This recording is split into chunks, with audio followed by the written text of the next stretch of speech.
Hello, ladies and gentlemen. This is Darius KomodoDragonJesus Vita here for Poker VIP. Today I'm making a video, and the theme is how to beat the 200 no-limit snap games on 888. So just before we get into it, the general game plan here, since this is a fast fold variant of poker and it's also an environment where there are no HUDs allowed, we're basically just going to try to stick for the most part to a very solid kind of default game plan, and then of course make adjustments anytime we see an opportunity to make them. The main adjustments we're going to be making will be against casual players. You'll see in these games there's quite a few short stacks, and we're just going to make the assumption that most of those are going to be weaker players, and hopefully we'll be able to get a little extra value out of them. So guys, let's get started. Click I'm back over here. I have been playing this session for a little while already, so this isn't just a blank start. And yeah, starting off, we might get to play this King 8 in the big blind. They're not against the 3x from cutoff. We will click the fold button until we have a few nicer hands to play. I think Queen Jack is close in this position, and in fact I am going to raise it. There's a limp on the button as well with the 10-8, so let's raise that one too. So just like I mentioned at the beginning of the video, see, we have here a player with 160 big blinds, and that's just a player that I'm going to assume is on the weaker side. Same with players who limp. You notice I just started with a pretty big bet there. We flopped a very strong hand against a player who's limping. We just want to go bet, bet, bet for value, try to extract as much as possible. Before the board, you know, naturally it gets horrible bringing in a straight or something similar.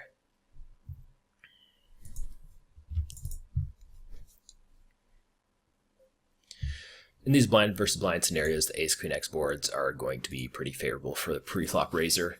It means we're not going to be doing too much floating, especially with a hand like this. I think it just is the standard fold.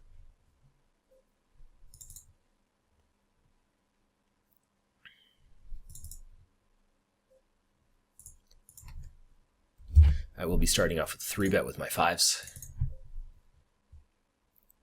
And I do believe that winner T is a reg on the button. If we get 4-bet there, we can contemplate going for a 3-bet, 5-bet line with the low pair. Basically try to capitalize on some fold equity and not have the worst actual equity if we get called. We're also going to be aggressively raising limpers blind versus blind. Mid pair 7s, not bad. On a king high board, and especially like a dry board, I think we can often just get away with betting very small in these types of situations. So I'm even going to start with third pot here, go for $5. It's partly for value, partly to protect my hand and deny some equity from any type of overcard type hands he might have. The 9 is an undesirable card, so we're going to check back. And I do think the 9 actually is worse than a lot of other cards, essentially because anytime he has a draw on this texture, that 9's actually going to connect with him really well. So we're not beating kings. Most draws have improved to at least 3 of a kind, if not a straight here. And hell, we don't even beat any type of light value bet, so I do think this one ends up being a fold.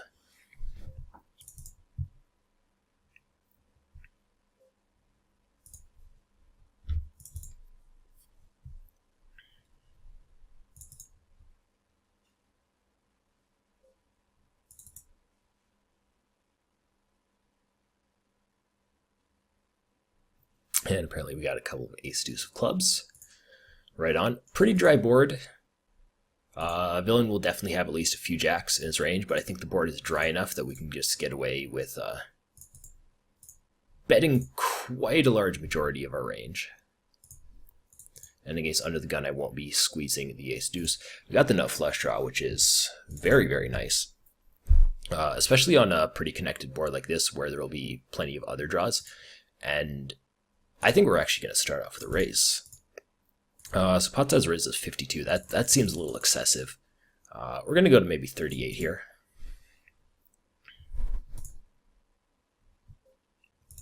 And that's exactly what we want to see. I guess, technically there might be a straight flush out there. We're going to keep on betting.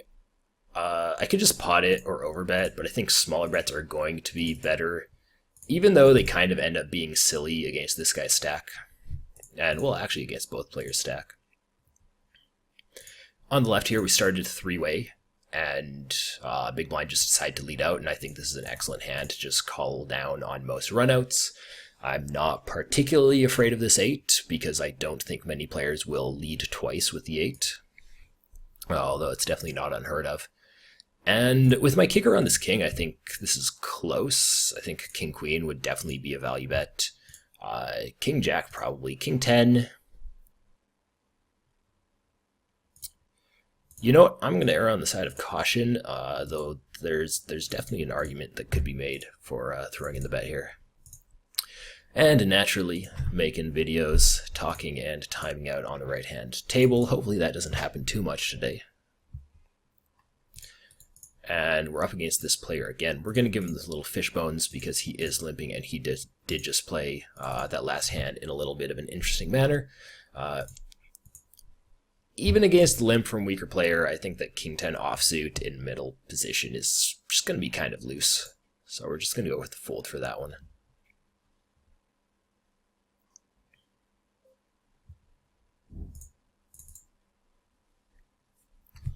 Now, since this is a game where there are no HUDs allowed, you have to use the information that's available to you.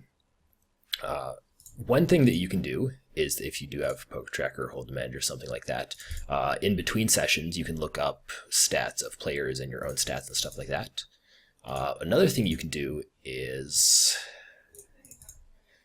you can take a look at the lobby and just monitor how the average pot size and average players per flop change. Of course, we're getting queens in.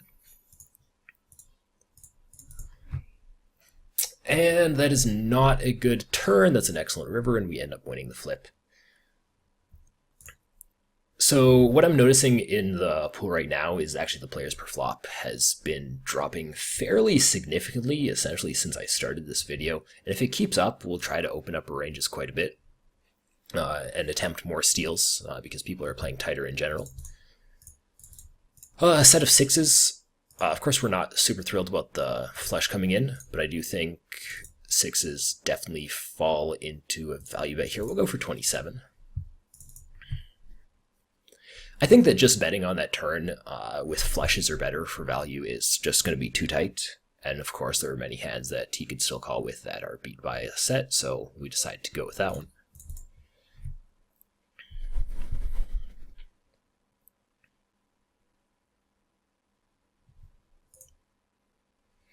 And I'm going to make this peel with 4-3. We do have a gut shot to the nuts.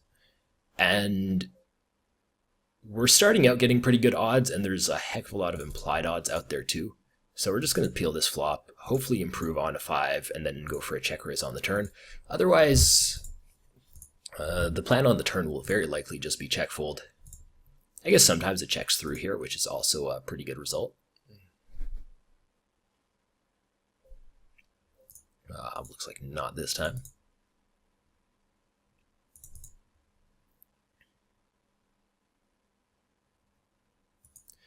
I'm going to choose to check back my ace-jack. And I do think this is a board where I'm going to have a pretty big advantage, so we can bet quite liberally. But this combo really doesn't have much going on for it in terms of barreling potential, and it also does actually show down fairly well. So that's why we like to take the check line, of course, when improving on the turn to top pair, top kicker. I think it's a pretty good spot to, just go for value. And I'm actually going to take this ace-4 over here and check it back again. We do get a river that we don't want to see. I don't think an ace is a weak enough hand that I need to be turning it into a bluff. I think just checking it back will do fine. I don't really know big blind, and with a very weak ace on this turn, we do get called by worse, but it's also a spot where if we're up against an aggressive player, we will be getting check raised fairly significantly. So for that reason, I want to check back at least a few of my small top pairs there. And that way that also protects a little bit for the times when I get to the river by going check. On non-spade runouts, we'll actually have, you know, a fairly strong hand there. On this dry board, we are just going to start off betting a heck of a lot of hands. So we're just going to start off with $3.50, about third pot there. And we'll definitely be increasing our bet size going forward. Something like 2/3 seems pretty good on the turn. You know, maybe something like 11.50.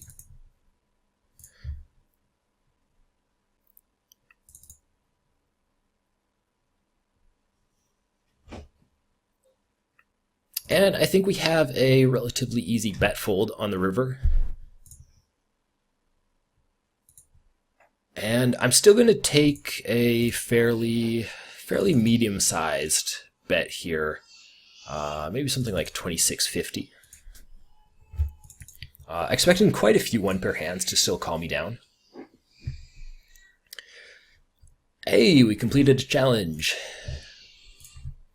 Guys, I do have my door closed in the office here, but there is a chance that you guys might hear a crying baby in the background right now. That is my newly born son. He cries a lot. So I hope if you guys can hear that, that isn't too annoying for you.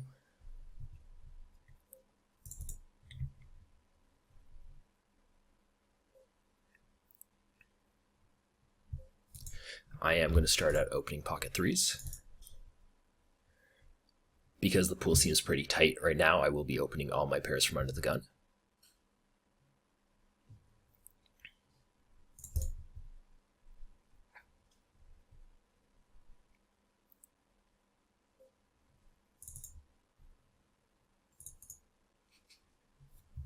I actually want to look back here. Sorry guys, we're going to find that pocket king's hand.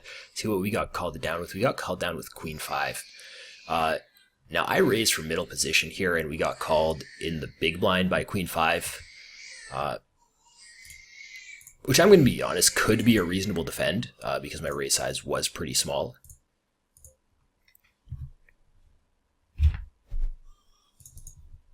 I'm going to be 3-betting my ace-king.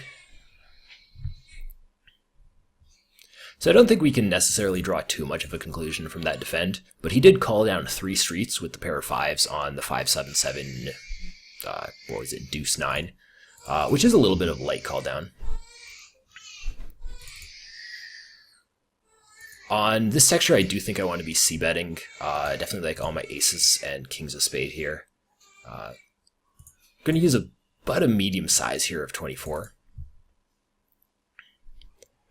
And I think these types of like ace-king hands with the single spade are actually going to make fairly good triple barrel bluffs, utilizing the blocker there. So I'm going to, let's go 50 on the turn. And then we'll shove a lot of rivers. That is something I don't really want to happen, unfortunately. Don't see how we could really call here.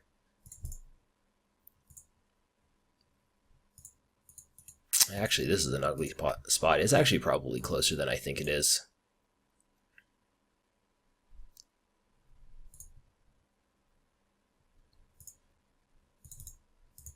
I'm going to elect to fold, though I think I want to look at that one a little bit closer in the future.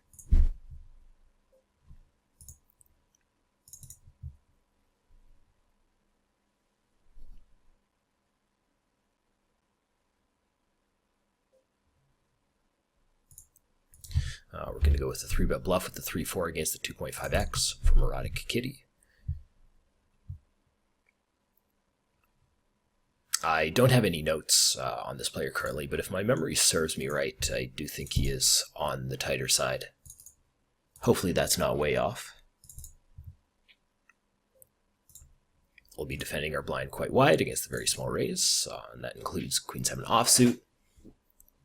He decides to take a check back line on this type of flop, which I always find a little bit suspicious because it is just a flop that you can see bet so often. I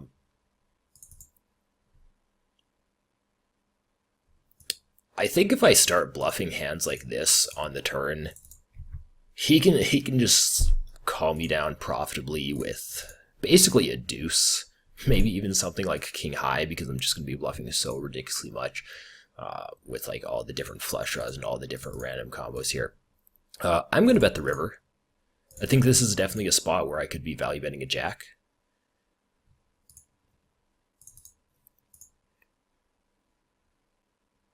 Even something like a king 9 might be a value bet here, because it should be doing quite well against his range. I would assume most of the time he has a low pair, something like a 6, something like pocket 8s through pocket 3s, something like that in this spot. Which it does mean it's going to be fairly hard for him to call down, but also means I'm never going to win at showdown.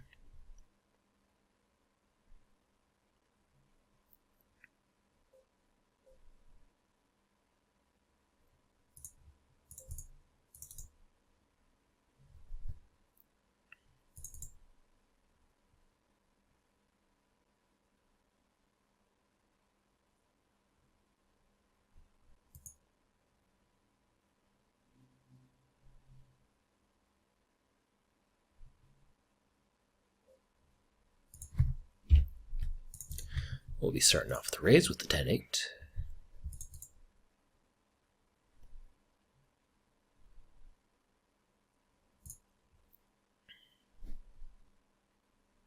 And we do have a 3x raise from under the gun.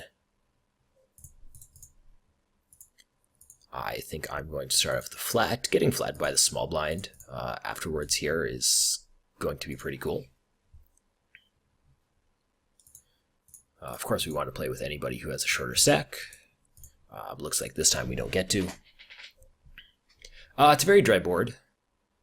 I'm not going to have too many pairs of 6s or 5s calling against under the gun. So basically, I'll probably need to be floating hands like this that have some backdoors. If he bets. If he checks, I think it's a reasonable spot to just take a stab. You guys got to remember, with pot odds on your bet, you never actually have to take the pot down all that much with those types of stabs, so it's really hard for them not to be profitable unless villain is just checking a lot of strong hands.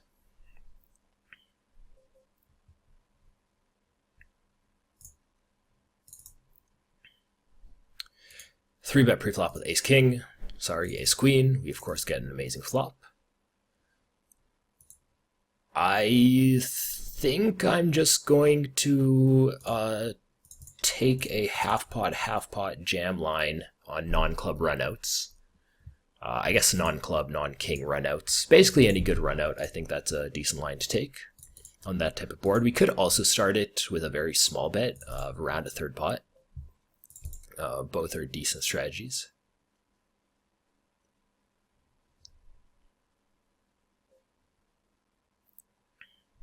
And I get 3-bet by somebody who I do believe is a reg. I think 6-8 is going to fall a little too far down in my range to defend here, so we'll go with the fold.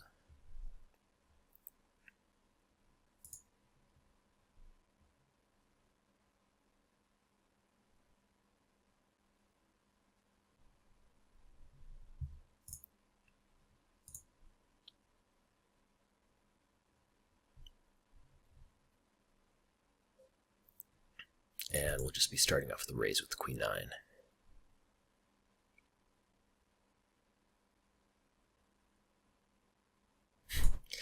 This is a very small 3-bet size, which means what we're going to be wanting to defend really liberally. That being said, queen 9 is just so ridiculously bad in these types of spots. It doesn't hold its equity against a strong range well at all. So I actually am going to fold it. Also going to take jack 8 and 3-bet it, though against this size, calling will absolutely be profitable.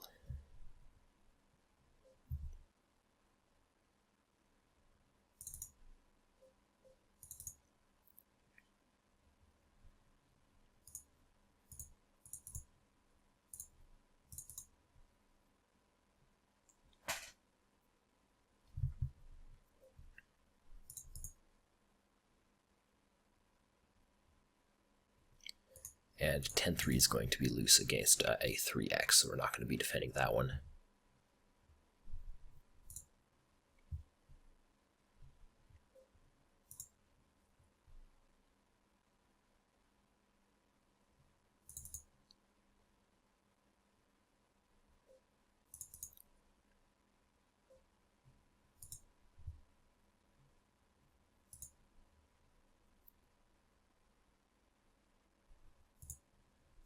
of course, fabulous hand in the big blind. It's the part where we cross our fingers and hope that we don't get a walk. Looks like we do get the raise out of Nitre. We're going to happily raise him. At this stack depth, we could go a little bit larger with the 3-bet, but I am going to just stick to 18.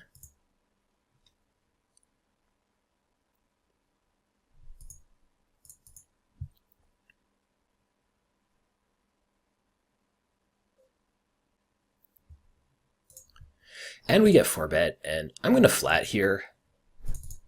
I think at the stack depth we are right now, which I believe is about 140 big blinds deep, give or take, it starts getting to the point where maybe we don't want to get it all in super liberally, even though queens is quite a strong hand.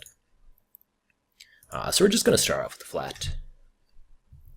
This is a very, very nice board.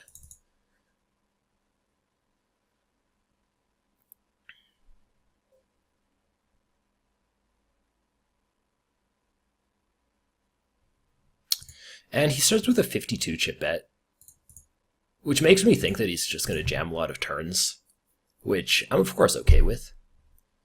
In this type of situation, you'll see a lot of players make a smaller bet as well, you know, something like $30 to $40. And if he shoves turn, it's just a call. This hand is way too strong to be folding in this blind versus blind situation. When he 4-bets pre-flop, I don't really expect him to have too many hands like sets on this type of board, except for maybe 10s. Then again, 10s might not play for this large of sizings. There can be some random like 2 pairs or even the straight in there. But I do feel quite confident about this hand, and ooh, we get another nice hand. Unfortunately, we basically run into one of the 6 combos that we really see beating us, which is aces and kings.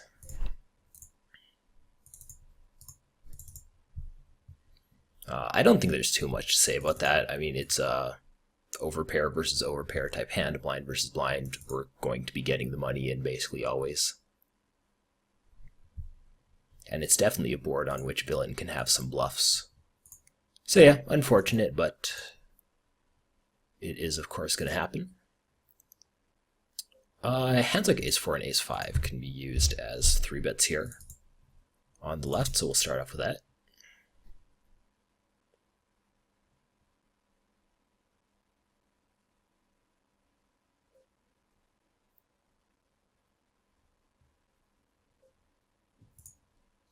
And apparently we're getting 4-bet all over the place.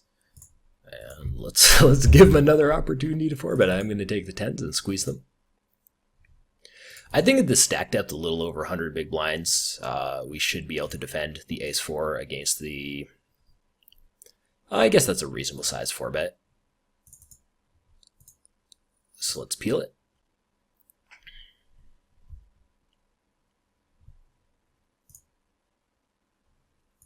Of course, it's not really the flop that we're looking for. Oh, I got 4-bet again. Really? Okay, if anything, guys, this is going to be a fun video. Oh, this is actually a rather annoying spot. But we are going to see a flop as well, probably. I'm going to be folding my ace-4 even to this sizing. There's no way we have the equity on this board.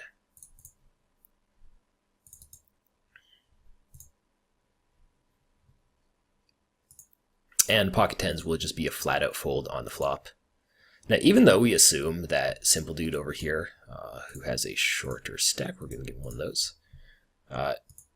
Even though we assume his range is really tight, most ranges, basically everybody's ranges will include at least ace-kings, which means that 10s will, have significantly more equity against a range that would be, something like just queens plus. Checking back on the flop seems reasonable. Given the opportunity, I am just going to take the check down line here. And we're going to expect to win sometimes if that happens. But it does not.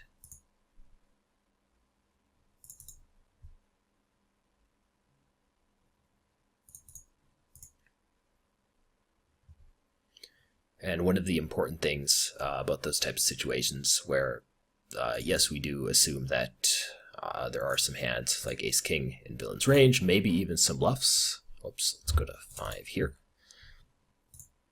But because most of the bluffs will be stuff like ace-x, including ace-king or just other varieties, depending on the player.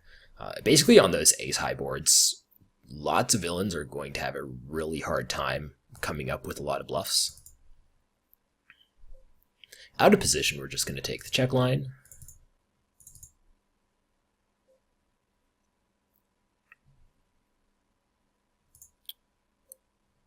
I think this is another spot where I'll actually check twice, and if he checks back turn, we'll stab river.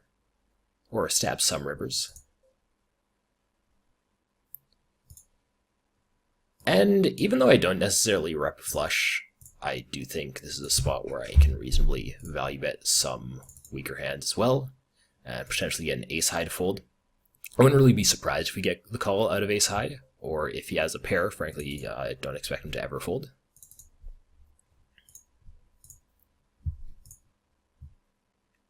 But it's a spot where I'll definitely have at least a lot of 9s. Probably not too many kings. I'll very likely just be betting those on turn. But some 9s, some 7s. 7s with a good kicker definitely make a reasonable value bet there. And then we, of course, balance it with some random bluffs.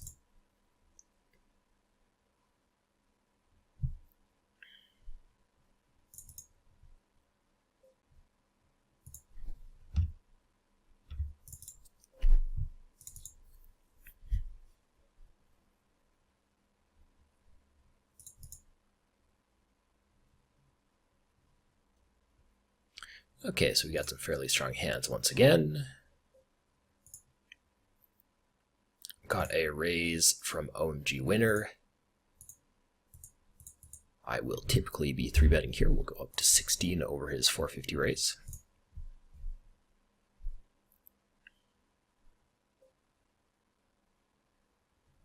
And we get 3-bet by Ebola VD, and this is actually a fairly small 3-bet. So I will be peeling with the 3s.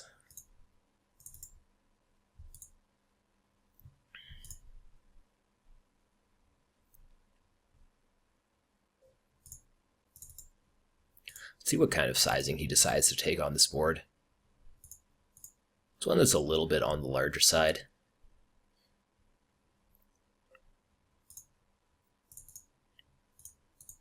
All right, we will start off with a call here. Bink the nuts on the turn. And then he goes for a check. Now, what kind of hands is he going to be going for a check with here? I guess there's a chance he's trying to be trappy with just like some sort of a big pair. But overall, I don't think this is going to be a big pair.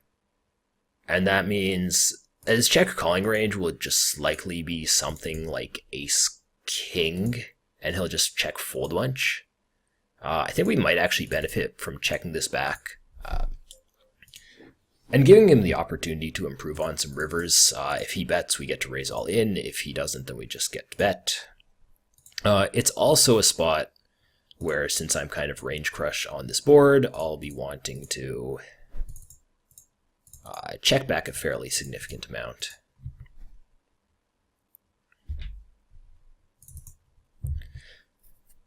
We do get called, which is quite nice. We get to attempt to see what he has.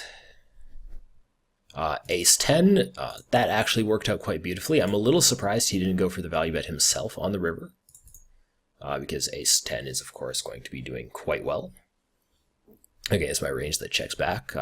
If I show up in that spot with hands like queens, I'm not typically checking them back on the turn. Got a little bit of an awkward stack size here against short stacker. I think we bet half pot and just shove turns. Maybe we try to get a little more value. Maybe we just start off with 13. This occasionally does induce raises. And it's not really a board I'm concerned about anything other than overcards on. 6 on the turn, sure. Essentially, we're just playing the kind of string-along game here, which I don't often like doing because I get into situations where I'm probably not going to have a lot of bluffs in my range simply because leaving myself with what's going to be like 35 on the river into a pot of like 90, leaving myself with a lot of bluffs in that situation seems like not the brightest idea. But it's an adjustment I'll try to make against some short stack players who I assume will just peel a little bit too light, occasionally just spaz raise against that type of stuff. And then, of course, we have the third bet. If villain improved to a better hand than this, then of course it's unfortunate, but we are putting the money in. And that is the unfortunate river. Yikes.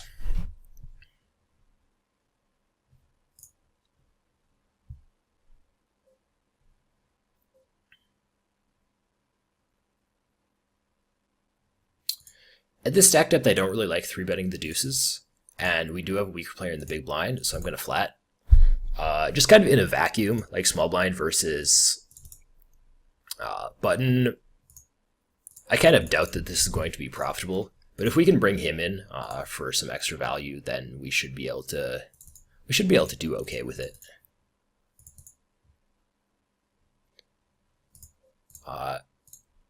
We have a board on the right that I think I can bet very, very liberally. So that's basically going to include all hands. If we're being honest, 100% of hands on this type of board for a small sizing. 4s definitely benefit quite a bit from getting overcards to fold. I think turn is often going to be a check. And we'll see what villain does on the river. My hand is, of course, very weak on the river. If it goes check-check, I will win sometimes against some stuff like king high or a pair of deuces, which will be something like king deuce suited, queen deuce suited. We'll see how it goes. Ace 10 offsuit is, of course, a very strong hand for his range. I'm a little bit surprised we didn't see a bet out of him. And that kind of seems to be a little bit of a trend so far, at least right now. Actually, both hands we've seen have been ace 10 suited in spots where I thought that people could have gone for value bets and decided to go for checks instead. And that just kind of, speaks towards the softness of the games here, where people are being a little more passive than maybe they should be.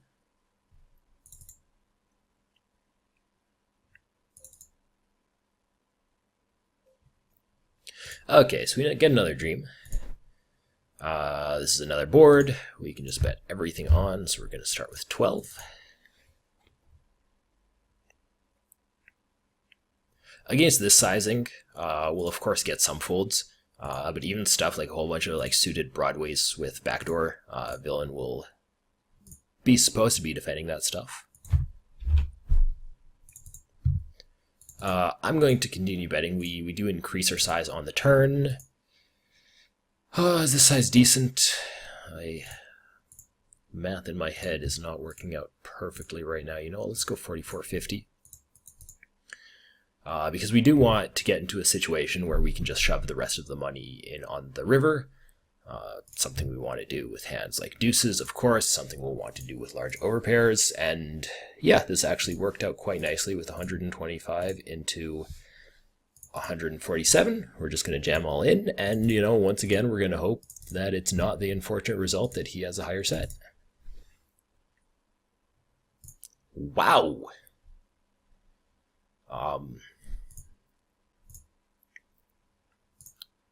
You know what? I'm not really sure what to say about that one, other than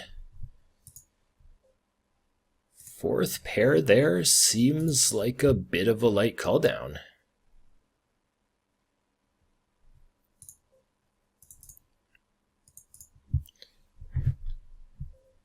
So, you know what? This is a spot, guys.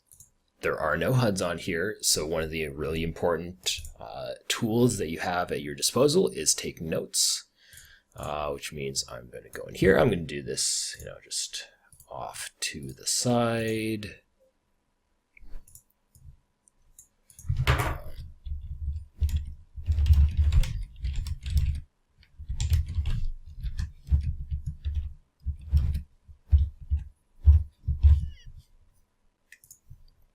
save that little note right there, and in the future I will know that he is apparently going to be calling down a little bit light, and we can adjust accordingly. That means I'll probably be bluffing him a little less in the future.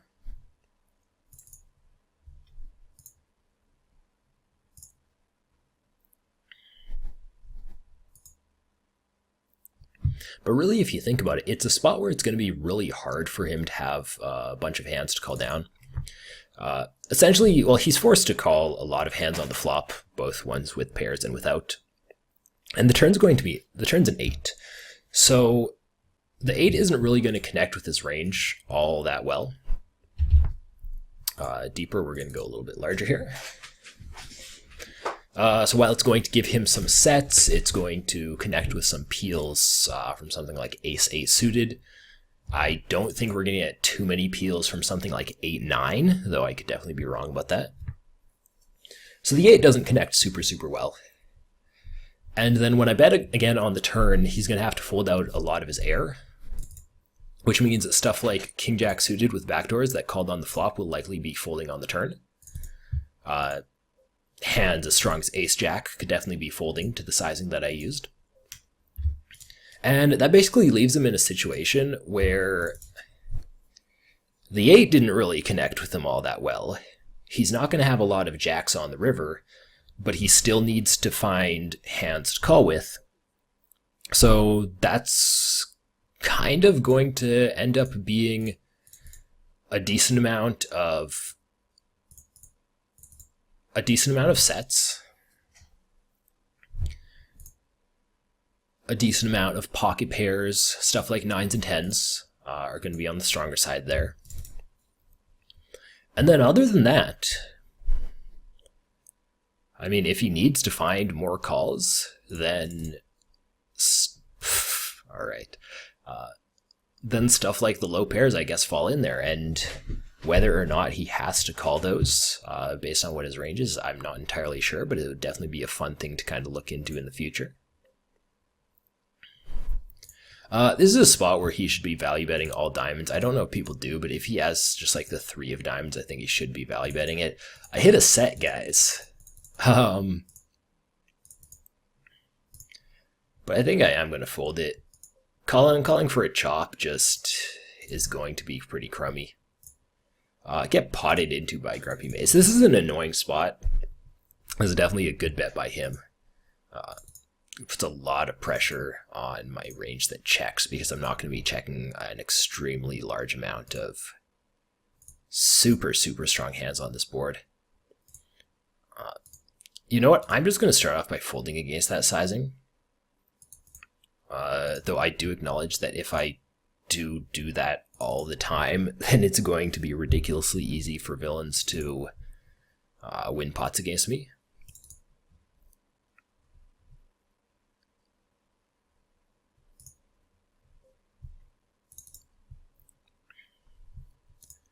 And that's another spot where I'm going to be trying to take a note. Bear with me, folks. Just a quick note over here. Just letting me know that he took that sizing on that type of a board. And that's just going to make me check to him a little more. I'm going to be checking back some 9s here. So this seems like a decent one to do it with. I do expect quite a bit of action on this type of board, so we'll be prepared to call down. We don't get it, though.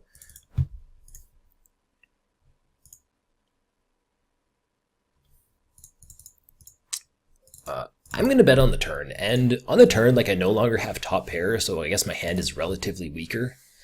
That being said, I think when we see the turn check from him, that often caps his range quite a bit, as I don't think we'll be seeing too many check raises. So therefore, I think the 9 will be relatively stronger than it would in another situation where he would potentially just lead out on the turn. And 4 straight on the river, we'll just check back here, hope that we're good. We're not. He actually makes a little bit of a tricky play with an insanely strong hand.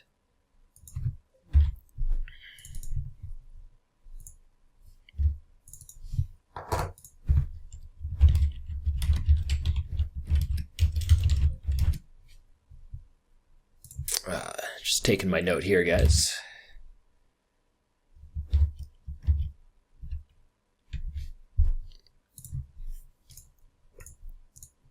It's quite a nice board for pocket queens. It's a little more connected, so I don't think I want to take the super small sizing, but we are just going to start with something like this. I'll be checking the queen jack. These type of queen high boards, especially the connected ones, this isn't super connected, so it's not going to be as good for his range as something like a queen 10-9 or a queen 8-9, but it's still going to be pretty good for him, which means I'm going to want to be checking quite a bit, and it means that I'm going to need to be check calling some fairly strong hands. Okay, so we had the 5 flush come out, we have the 5 straight come out, and it's an annoying spot. I will have some 8s here. Do I want to call 150% pot bet in order to chop minimum? I don't think so.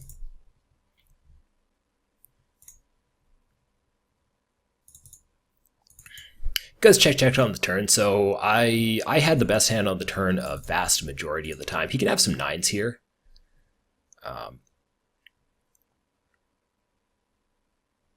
I guess he can have some 2-pair. But is he really going to call me on 2-pair in a situation where ace-king gets there? I don't know. I'm actually going to take this line and go for the check. I think if he bets, I do have to find a call. We're just getting some really rough runouts here. And we can always take a peek at what he had there.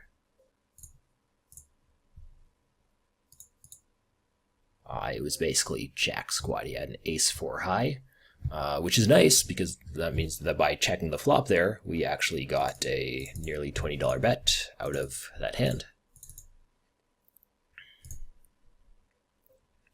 I'll be peeling a couple times with the queen 10. He decides to go for a river check, and I'm going to go for a fairly large bet here. Do think this is a spot where I'm not really going to be betting 1-pair hands, so I'm going to be fairly polarized.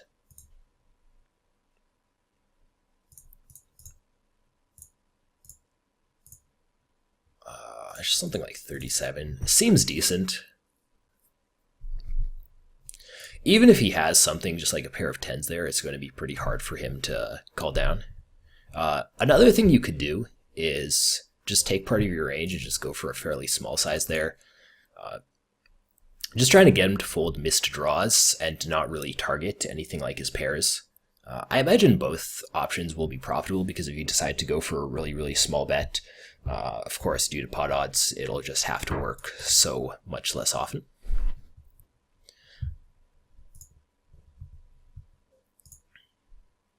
And we are going to start off with a raise with the queen 9.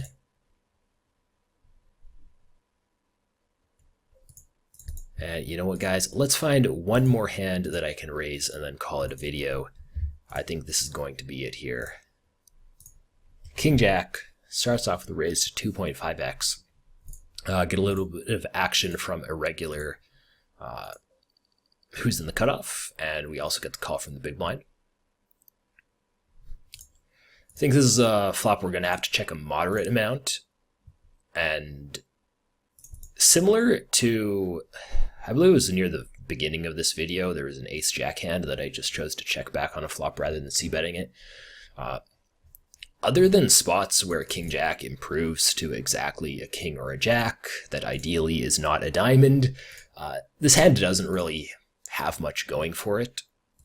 It of course does benefit from fold equity, but it's going to leave me in a spot where I bet this flop into 2 players, and I'm going to have a very hard time continuing to bluff on turns and rivers. So it's just going to go for the check fold. And guys, that's going to be it for the video. So I hope you enjoyed this. As usual, you guys know what to do. If you have any questions or comments, there's a comment section below the video. I try my best to respond to all those. You can write whatever you want. And yeah, that's going to be it for me, guys. Thank you so much for watching. This has been KomodoDragonJesus, Darius Vita for Poker VIP. See you next time.